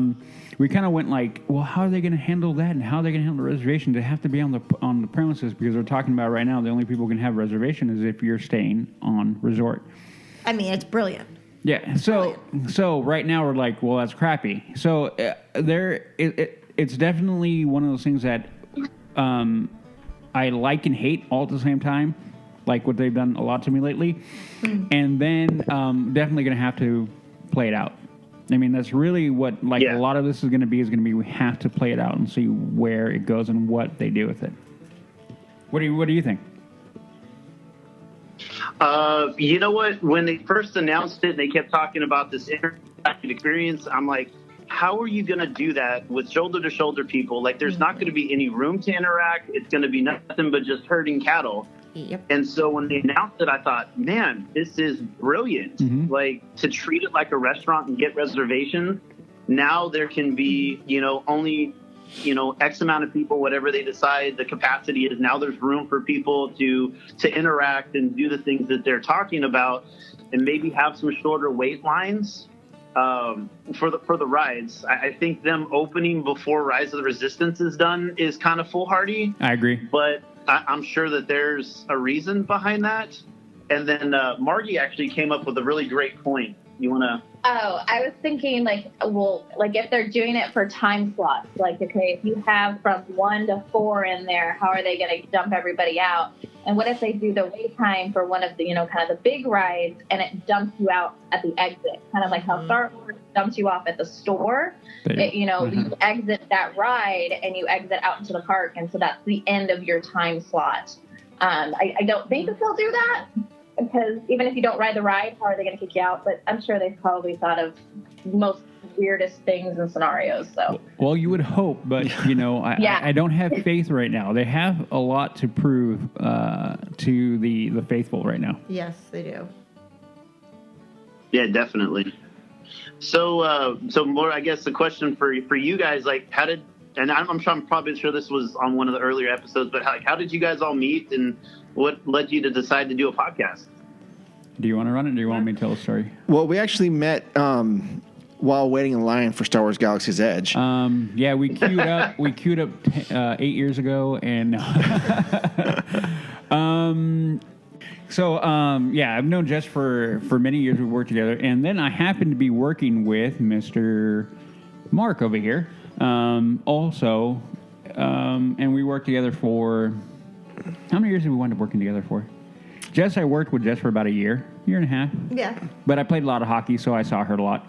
But that is, they worked at the ice skating rink. Yep. Or whatever. Yep. And then Mark and I, we worked together for 8 years total? Yeah. Mm-hmm. About 8 years at a now-defunct sporting goods store. So I actually do another podcast, which we're on hiatus right now, but it's all movie reviews, and we've been doing that for a while. I got me and my good friend Leon. Which you met last week? Yeah, the guy taking the pictures? Yeah. Oh, yeah. That is my friend Leon, and he and I kind of started the another podcast, Bad or Bad, which if you listen to the show, I'll plug. So we were doing a podcast, and we'd been doing it probably about a year, I think. And then Mark, Mark and I had conversed a lot, and I don't know if I really knew how much Disney. We did, but we never went super deep. But then he came up to me one day and kind of goes, "Hey, I've been thinking about doing a podcast." So I'm like super supportive, because anybody who wants to do a podcast, I'm like, "Yeah, cool, do it, go do it." And he goes, "I want to do about Disney." I'm like, "Oh, sweet." And he goes, "Do you want to be in it?" And I'm like, "Oh, yeah, let's do that." Yeah. And then we started rolling, and instantly I'm like, okay, 2 people is good, because I the chemistry between 2 people is important, and I figured that out from doing it with my buddy Leon. But I felt like our show got better when we added the 3rd leg, and so then I'm thinking, my gosh, who do I know that is a Disney lover, to the nth degree? I happen to know one. And her name is Jess. And so I instantly called in hey, do you want to be on the show? And she was reluctant. Very. Yes, she was very reluctant. So I was like, come on, it'll be fun. And she was reluctant. And then she gave me I don't know, maybe I'll listen to it and then I'll decide. So that is, if you go all the way back, you'll have 1, 2, 3, and 4 will be without Jess, because she hadn't officially joined the team, and then that was it. And then she joined up after 5. She kind of went at 5. She kind of goes, okay, I'll do it. And then boom, there we go. And here we are. 2 years later. Oh, excellent. All right. Cool. Yeah. But so getting enough courage to I was already pretty comfortable with Rudy at that point, but getting enough courage to come up with something, because I I really enjoyed listening to other Disneyland podcasts, but some of them I kind of got pissed off with. And I'm like, I didn't want to be like that particular podcast. And I go, you know what? I can do my own podcast and talk about the things that I want to talk about. so I knew Udi knew, a little bit about Disneyland, at least enough to have a good conversation. Mm-hmm. And so, he and I went to, lunch a few times and talked about, this is going to be like this. And, and then, so at least I had like a general outline done. And then from the technical aspect, I actually come from an audio background. I do a lot of music and stuff, but I had never done a podcast. So I sat in on, one of the better bad ones and kind of watched and watched to see what they were doing. And I had no experience talking on a microphone. I was like, so by the time I conceived it, talked to Udi, and by the time we got to our actual first show was probably 4 or 5 months. And it took me that long to get enough courage even to get going with it. Because I was very just like, I don't know, people are going to listen to this, people are going to tune off and whatever. And so that's why, 1, 2, and 3 and 4. If you listen to those, like the first 2, I think you can hear some whispering in the background, because that's like Phil saying, say this, say that, say that. I'm like, what? So, yeah, coaching. Yeah, coaching. And it's just really evolved much more than I thought it ever would be at this point. And I absolutely love it. So every 2 weeks we make sure that these things come out because people seem to like that. Yes. Yes. Yeah, having a regular schedule is definitely something. As an avid podcast listener to several different shows, that's definitely something we like to hear. Yeah, exactly. Yep, and we strive to keep that schedule. Yeah, we try. Yeah. I'm always a pain in the neck, but we try. Yeah, it's one of those. Well, life happens in the interim, and sometimes you don't get out on time or whatever. We understand that kind of stuff. Yeah. Speaking for myself and probably most of the listeners, I'm really appreciative that you guys do this, and like I mentioned earlier, you guys have an honest take on everything. So, I know it's a labor of love, like Mark mentioned, and it's a lot of work. So, just thank you guys for doing it and giving us 2 hours of entertainment every 2 weeks.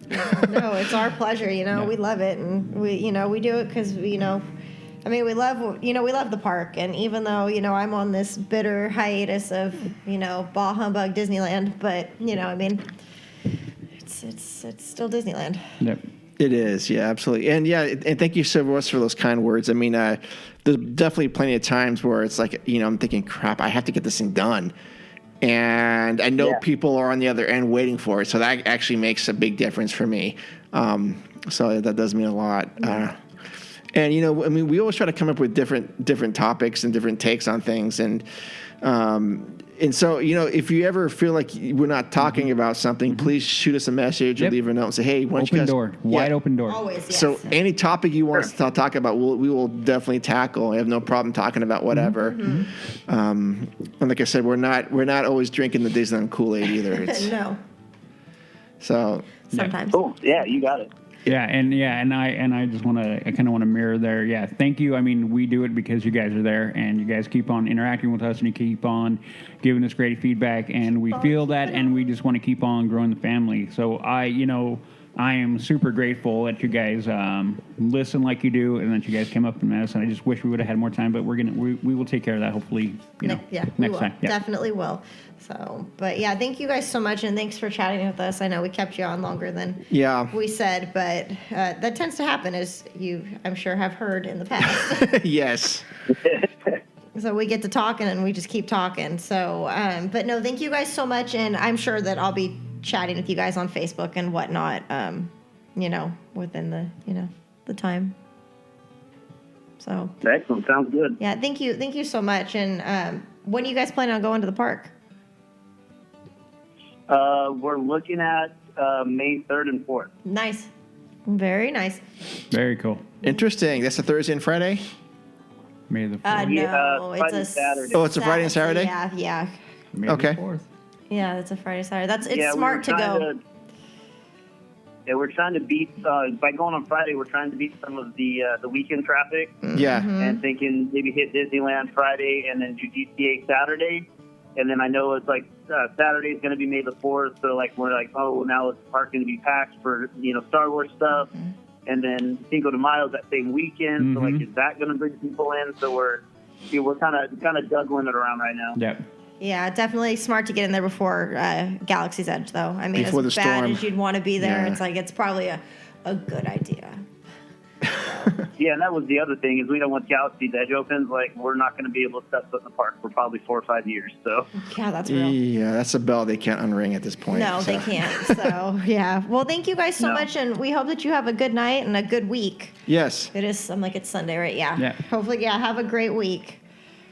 yeah, you too. Again, thanks for having us on, and thanks for putting together the trip. And we're looking forward to the next one. Yes, Absolutely. we look forward to it. Thank you guys Yeah, so thank much. you guys so much. Yes. All right, have a good night. Thank you, All right, too. all right. Good night. Bye-bye. Oh, wow. We want to say thank you to Adam and Margie for coming on and spending some time with us talking about their experience at the Walt Disney Family Museum and Disneyland and their thoughts about our show. Yeah, it was awesome. I loved it. I love having people on. Yep. Yeah, I just love talking to people like that's who. Yeah, I mean, it is. Our listeners are great people. I mean, they're fantastic, and we love you all, and just having people on and having the connection is fantastic. So yeah, thank you guys so much. Thank you guys for coming. Yes, and we will do it again. Yes, we will. Yes, we will. Thank you so much. Yes. All right, let's go to the second part of this feature presentation. So it was like a fun little game I want to throw in here. So you are part of Imagineering, and you are told, hey, we're going to do some major demolition at the park. You need to save one attraction, one restaurant, and one shop from each land. I have a question. Yes. Do I get to take part in the demolition? Do you? Yes. Like, do I get to take a sledgehammer to something? No, you just have to save one thing, well, one item of each. Positive, not negative. Maybe you can. You're saving. Why? What do I you? understand that What do you we're want to saving, demo? But I want a demo. What do you want to demo? I don't Galaxy's know. Edge. That's another game. That is Okay. that is Galaxy's Edge. We all know No, that, right? no. Oh, really? That's just another game then. Okay. All right. So let's just. What would you demo? Exactly.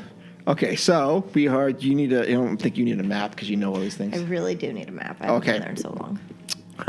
So let's start with Main Street USA. What attraction or restaurant and store are you saving? And I can only save One of each. So three things you're saving. Plaza Inn, Okay. Great Moments with Mr. Lincoln. That's actually a tough question Yes, it is. because, but does the train count as the one attraction in every land? It does not. Or does it only count as an attraction on Main Street? I think it only counts on Main Street. Because if I get rid of it on Main Street, then we're losing it in the rest of the park. Yes, You you can't are. do that then. I if we're gonna get technical here, I'm gonna say we can completely remove that train from this equation. In other words, I'm saying I'm just asking because we're not I mean, gonna demo. it's technical. We're never ever gonna demo the train. Fair. So the train cannot be demoed. Okay. All right. So. Plaza Inn, Great Moments with Mr. Lincoln, Yes. Emporium. Okay. Udi. Exactly.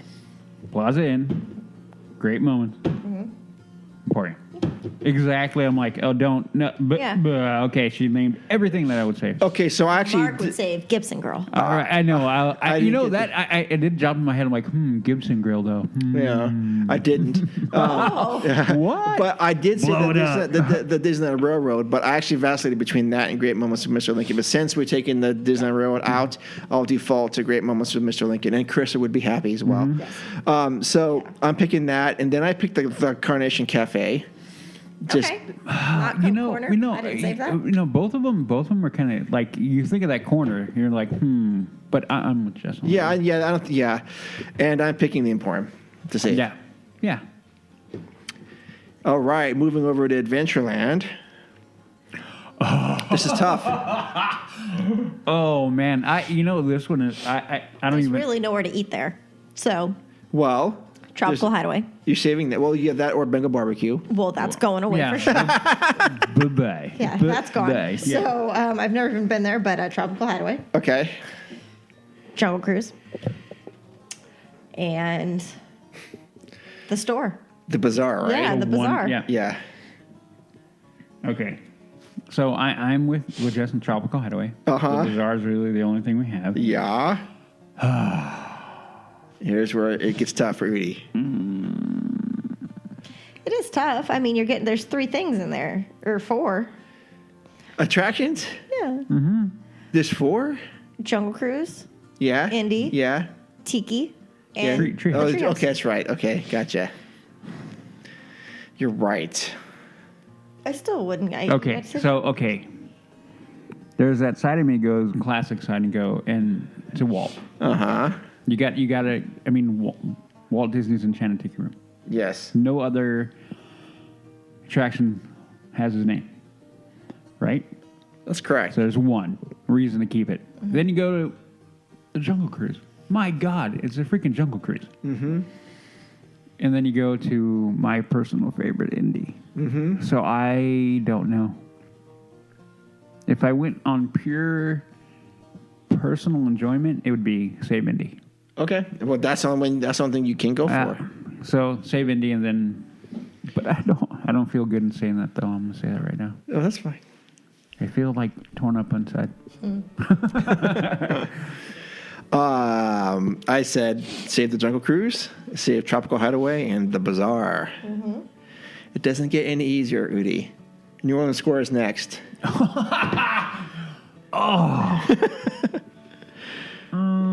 Okay, actually, no. Okay. I have an answer. It doesn't bug me that much. Okay. Haunted. You save Haunted Mansion? Yep. Okay. Because of what the latest... Excuse me. Basia. Salute. Yeah. You're right. You're alive. Put your lung back in. Good. Okay. I thought another one. Okay. So yeah, no. Haunted. Okay.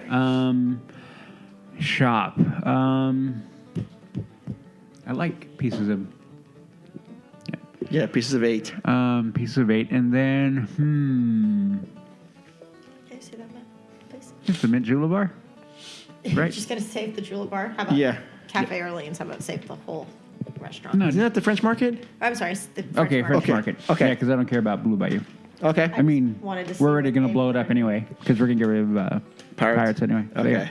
So I said save Pirates, save French Market, and save Pieces of 8. This is so much smaller than it used to be. Don't even go there, Jess. Come on, Udi. That was there for you. I did. Did you not look at my face? I'm like, oh my gosh, I want to say that. That was there for you. I know. What about you? Well, I was looking to see where they had it before I say anything. Okay. There are some other... Go ahead. There are some other shops there in New Orleans Square. I just can't figure out what the name of it is because that Pieces of 8, where did you get the Haunted Mansion stuff? Right in between. Yeah, is that considered Pieces of 8? It was like a thoroughfare. No. Yeah. Because you remember, like, we were walking from Pieces of 8, we're walking through, and I'm like, yeah, exactly right. Oh, what is all this? Right. I was like, where are we? I want that, and that. Yes, and we stood there for a while going, this or this or this. Yep. All right, Jess. I'm Googling something. Oh, she's doing a phone a friend? No, but I did want to see you. Okay, so I would save Mansion. Good. Of course. Okay. I mean, you have to. Mm-hmm. Over Pirates? And then I would save Blue Bayou Restaurant because it can still be there. Okay. And then I would save Le Baton Rouge. Oh, the Baton Rouge. Yes. That's where all the Haunted Mansion stuff is. Oh, well, then there you go. Mm-hmm. Excellent. Good choice. Okay. Fairly easy one. Coming up next is Critter Country. It's a softball, I'm guessing. Mm-hmm. I would save Winnie the Pooh. And I was joking. Oh. I'm like... I got no reaction out of anything. Well, you did. You didn't. You we were looking at you like, what? I'd save Splash. Mm-hmm. I wouldn't save a restaurant because I don't like Hungry Bear. Oh. And then I'd save Pooh Corner. No. Think about the ambiance. I don't care. Okay. Bye. Gone. Boom. Okay. It's gone. So destroyed by the Empire. Out of my life. Yeah. Yeah, well, that's first order because of where we are. It's actually destroyed by the Empire. First order. Oh, for sure. Well, I'm just saying from the movie, right? Doesn't Obi-Wan say that? Yeah. It's gone, destroyed by the Empire. Alderaan. No, yeah, Alderaan. Alderaan. Yeah. There's a funny story about. Anyway. Okay. So the actor who plays, and I can never think of his last name. Jonas? No. Jonas, the guy who plays Chewbacca. Oh, Peter Mayhew. No. The new one, because Peter Mayhew unfortunately can't really do it anymore because of his health issues. Okay. Jonas. Oh, I can never think of it. Anyway, after they announced the Galaxy's Edge news, he tweeted out, "Oh, good, now I can find a co-pilot to take me to Alderaan." It's on the freaking app already. Oh wow. Oh, did you hear that they are? You know They're gonna have their own app for. Yeah, no. Oh, actually, I want to talk about that too. Shoot, I'm thinking about this. That Millennium Falcon that's out there in the front by the whatever it is, Smuggler's Run. Mm-hmm. They're gonna have a Chewie on there, out there working on those like sometimes. Well, he's gonna be a Wookiee or a Chewie. It's Chewie. Okay. Yeah. Okay, that's cool. Anyway, did I say a Chewie? Yeah. Oh, no. God bless you. Yeah. Yeah. I mean, Chewie's supposed to be out there doing it. Okay, I don't know cool. if he's going to be like interacting. Okay. Anyway, so the actor who plays it tweeted, "Oh, now I can maybe find maybe I can find a co-pilot to go to Alderaan or something." And then Star Wars tweeted back like, "We have some bad news about Alderaan." It was pretty funny. Yeah. Did you get the memo? Okay, yeah. So we are in Critter Country. Udi. Jess got my list. Yeah. Yeah, that's the same thing. Well, I would save Hungry Bear though. You wouldn't, right? No, I wouldn't. So Hungry Bear, Pooh's Corner, because it's really the only thing there, right? And then Splash. Yes, I'm going to say the same thing. Splash Mountain, Hungry Bear Restaurant, and Pooh's Corner. Oh, here we go. Here we go to. Go ahead. No, I'm sorry, actually, Frontierland is where we are now. I thought we were in the other F land. Oh, not yet. Frontierland. Thunder Mountain. River Bell Terrace. And I can't think of the name. Pioneer Mercantile. Thank you. Yes. Oh, that's it. So Big Thunder, River Bell Terrace, and Pioneer Mercantile. Yep, Interesting. because you cannot save Big Thunder Ranch because it's already gone. Well, that's right. Cannot be saved. I was just telling Woody because I know that's where he was going to go. No. Mine is Big Thunder. Save Rancho. Thank you. Rancho, saving, and then Pioneer Mercantile. Okay. Totally different with you guys. What? I picked the Mark Twain. To save? Yeah, oh, yeah. I think that's more iconic than Big Thunder. Oh, I know, but I had more fun on Big Thunder. This is true. But we didn't save the river. So where's the river's not on land. Well, actually, the Rivers of America doesn't have its own. I mean, these attractions belong to lands, right? Well, hold on. There's a little bit of disagreement here. Udi's laughing because Jess gave me a very odd look, which is, I wish we're doing this live. It is. What is it? What's going on? Well, Tom Sawyer's Island. It's That's not a land. I don't think it is. So then what is it? Well, actually, isn't it part of like, isn't there some weird like designation for that? Not that I know of. Okay. I think it's part of Frontierland. It is part of Frontierland. That is the map. Yes. We've actually broken out the map. Okay, so then you have to save Tom Sawyer's Island. Wait a minute. So I can't save the Mark Twain without saving Tom Sawyer's Island? I would say no. Okay, fine. I lose that bet then. Because I'm losing Fantasmic because that's considered an attraction for Frontierland.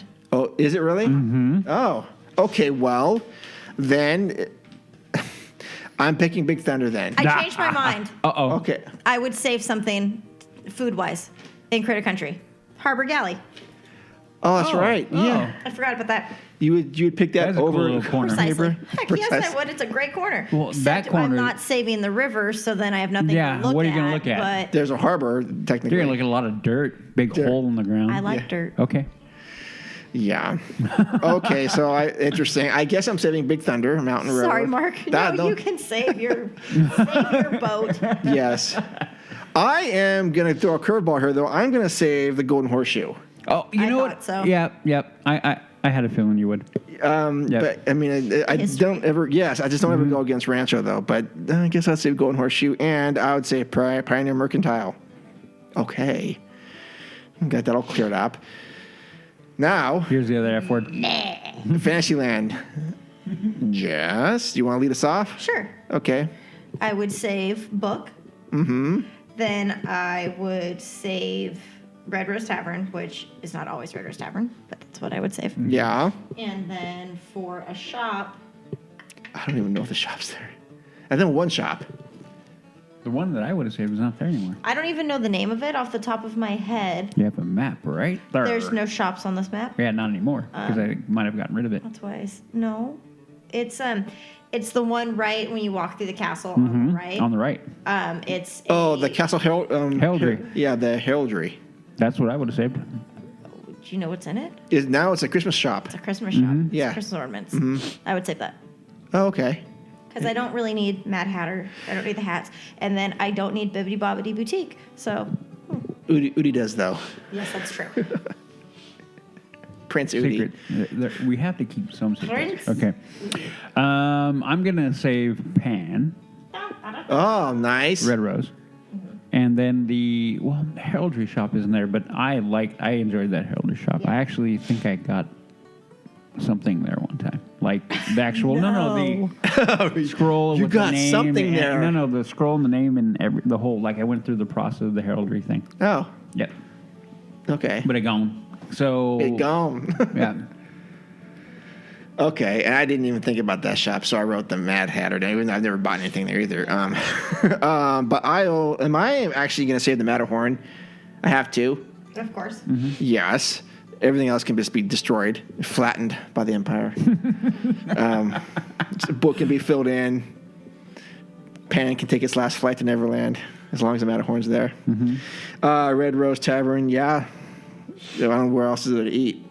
Yeah, but they did such a good job at theming that thing. They did. I really did like it. Yeah. I can't lie. Yeah. Of course, we can't speak to the food yet, but... No, because I'm never going to eat there, but I will okay. I will sit in there all day long. Okay. Well, not all day long, but yeah. All day chunk. long. Yeah.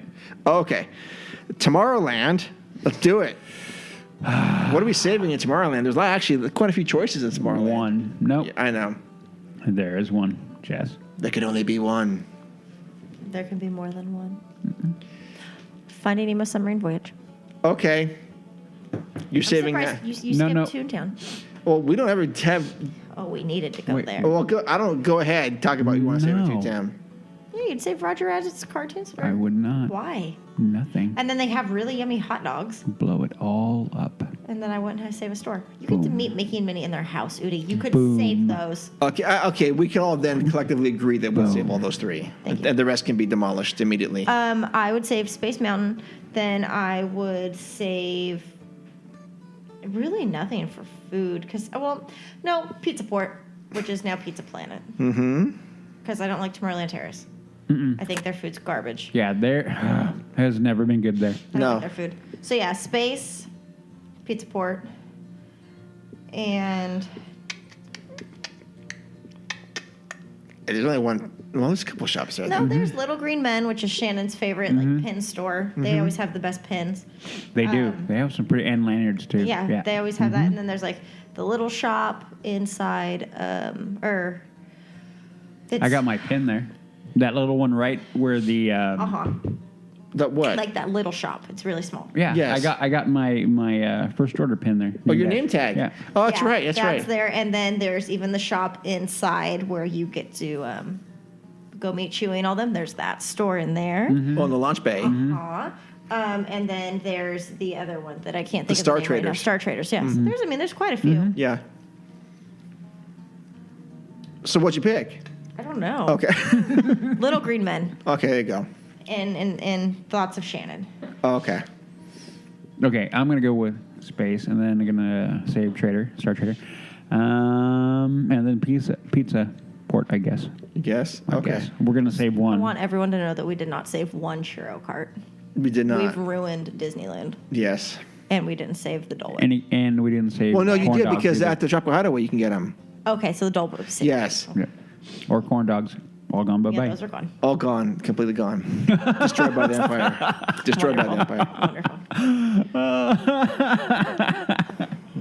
Wonderful. So I picked Space Mountain, of course. I picked the Galactic Grill, which is the whatever. Tomorrowland Terrace. And I picked Star Traders. Udi's saying no to Galactic Grill. No. I know. Well, there's nowhere else to eat there. I don't like Pizza Port. Their food is horrible. Their burgers are always like burnt. Yeah. Oh. And dry. They look like you can get it from. They come from like an AM PM. Like if you're walking by an AM PM, they're like, "Hey, look, that burger's been in that warmer for like 3 days." Okay, I'll eat it. Yeah. Sounds right. Yeah. Anyways, that's a little fun that we were playing. Fun fact. Yeah. Okay, so that's going to end episode 82. We don't know what's coming for 83. Well, something coming up. Right? I guess, I hope. They have lobster rolls at Harbor Galley. Does it make you want to go? No, but I am trying to see what it is, and it It's a lobster roll. looks like a taco. What's a lobster roll? You're asking the guy who does not eat any seafood. Like, what does that look like? The top picture. It looks like a taco.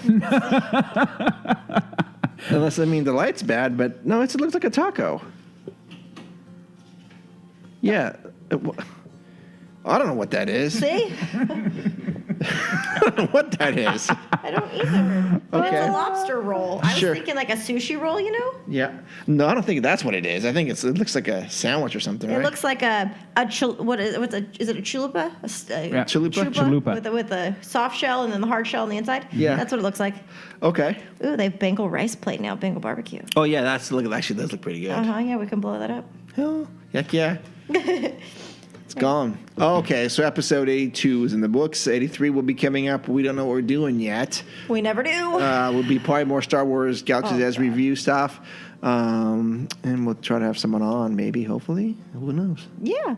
Okay. That's in 2 weeks. In 2 weeks, What yeah. day is that? I don't know what today is. Today's the 9th? 10th? So the 24th.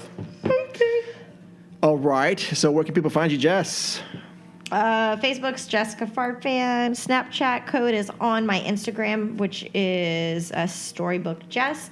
And our podcast page is Leaving Today Podcast for our Facebook. Oh, dude, you know what? What?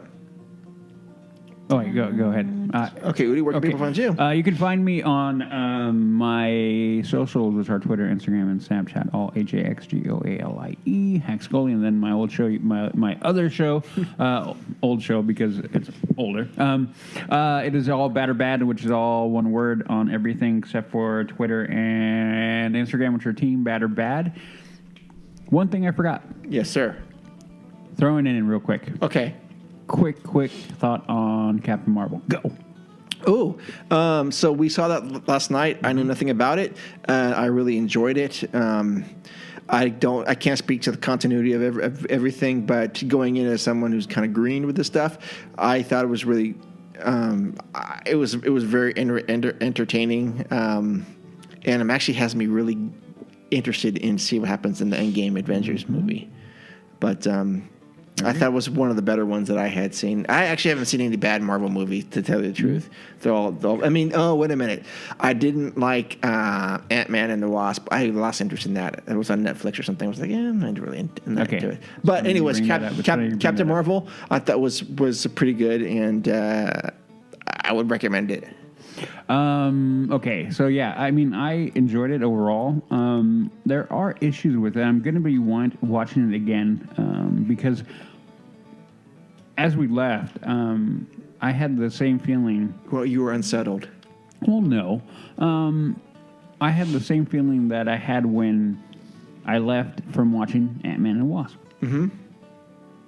Like, I liked it, but it felt like it was missing something. Mm-hmm. Like I felt like there was a little bit of a disconnect somewhere and I couldn't quite figure it out. So that is exactly the same way I felt when I came out of Ant-Man and Wasp. Now, upon multiple viewings of Ant-Man and Wasp, which I actually have watched it again, probably 3 times, and now I look at Ant-Man and Wasp and go, you know what, actually it was fairly interesting. I think my review is this a miss? Oh, it's okay. Bless you. Is this a miss for the first Marvel movie? It was kind of like kind of movie. for me. And so now upon multiple viewings of Ant-Man and Wasp, I'm actually like, okay, no, it was actually a very good film. So I have a feeling this one may grow on me, but it has some continuity issues I won't go into full, but I just want to go real quick. So overall enjoyable. Go watch it. It was an enjoyable film. But yeah, it did get me amped up for Endgame big time. Oh, yeah. Big time. Yeah, awesome. So go and see that. Yep. And I think she's in the parks now as a meet and greet. Wouldn't doubt it. Yeah. Oh, yeah, she is. Oh, okay. Mm-hmm. All right, you can find me at info at Leaving Today Podcast info at Leaving Today. You can find me at info at leavingtodaypodcast.com or Leaving Today Podcast on Instagram. All right, thank you so much for tuning in. Go check out Expedition Roasters. Enter LTP20 for 20% off your first order. Go to Leaving Today Podcast on tpublic.com and get yourself a T-shirt. Order from Amazon through us if you like. What else? Oh, Patreon. Yes, we have our Patreon listeners and support. Thank you so much for that. Yeah, and then everyone from Patreon that hasn't given us your show idea, we're waiting. We are waiting. Yes. We've got one, I think, from Tyler, but he's kind of... Oh, by the way, today's Tyler's birthday. We wanted to wish him a happy birthday. Happy birthday, Tyler. Happy birthday, Tyler. Also, we should give a shout-out to Eric, who is... a new daddy again. Oh, yes. Congratulations. Yep. Congratulations, Eric. Bringing another Disney kid into the world. Yes. Good job there. Oh, yeah, thank you. How are we doing with the gifts? Are they coming soon? They should be coming anytime. Okay. Anytime. Cool. Excellent.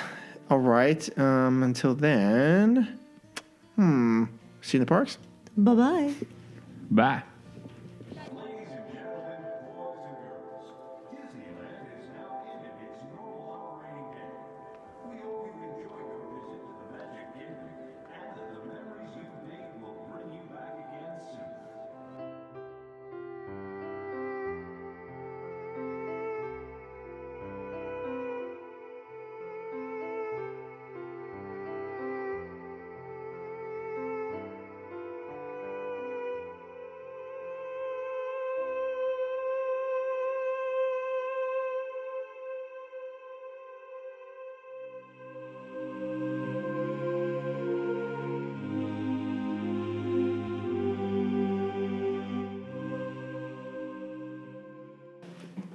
Get your nasty nose off my glasses. I didn't even put it on my face yet. Calm down. It's too big. Yep, it is. Put your phone away from your stuff. I'm still hungry. I have conducted that calories do not count. There you go. Perfect. The timing couldn't be any more worse than it is right now. I'll show you my monkeys. Your what? My monkeys. But then when you pet her, she bites you. Oh, well, that I have no control over. Why you gotta ruin everything? Wow, these are smaller than I thought. That's what she said. No bed sheets. Why are you yelling at me? Because I like yelling at you. Get over it. I was just asking. I can't ask questions now? No. Oh, well, I'm gonna. Okay. Let's get going because I got tacos waiting for me. Oh, I'm going. Am I coming over or no? No. Right. Put your phone away from your stuff. I like cake for the three of us. I know. Jessica Aurora Farfan. No. What are you doing? Definitely not. While they work on technical issues, I'm going to sit here and drink. I've got tacos waiting for me. Oh, man. Where's my invite? Hit it and quit it. Bam! Oh, what? My mouth hurts. And every time I look at it, it makes me cry a little bit on the inside. It really does. No, I will give you one. You have to give me two. Nope. One from the back. Drink your alcohol that's way too strong. Way too strong. Kitty. It's like a breath of fresh air. That was delicious. Can we do that again?